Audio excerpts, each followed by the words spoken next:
Fill the pan with some oil. Let it be so hot. Then break the eggs one by one into the pan. Then add salt and pepper as much as you like. You can stop cooking them whenever you like. It's delicious. So, I promise. Goodbye and مهدی به همین کلوفتی صدا نمیدن داداش سرمتی همه بخدا Utupaj sperma vanlig vestipaj. Be utopusporn in vanlig vant anvej.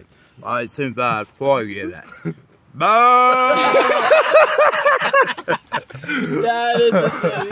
سالا میاد انگلیسی میگه بعد وقتی داره میره برو میگه همون لحظه نمیگه اون موقع این شیپوری ریتینر دار میزد داشت علی دو جا یادش رفت بزنه بهنام دفعه اول اومد دید امیر قربانی بهش گفت این ریتینر نداره اومد بهش گفت حواست جمع کن دوباره رفت نیم ساعت دیگه و بعد برگشت دید نداره گفت مهدی دارم بهت میگم این شد دو بار دفعه سوم تلافی این دو بار دیگه جدی شد بود بهنام تلافی این دو بارم در میارم جریمت میکنم الان کنترل کیفی ببینه باید همه رو خالی کنیم فلان بیسا رفت و مهدی نشست و برگشتم بهنام صدا کردم گفتم بهنام بیا اومد گفتم آجی این همون موقع که بهش گفتی جریمه دیگه مهدی سابق نیستش گفت چرا گفتم ناراحت شده تو همه اینم نشست داشت میزد بهش گفتم بهنام اومد در پیشت همینو بگو گفتم میخواد ازت معذرت خواهی کنه منتها دم گوشت میخواد بگه ما نشنویم فلان بهنام خیلی جدی رفت دم گوش این گفت چیه این برگشت انگلیسیه رو گفت یهو گفت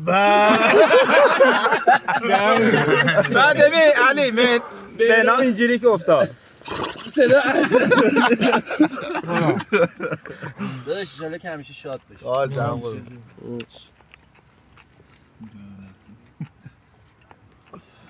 بهنام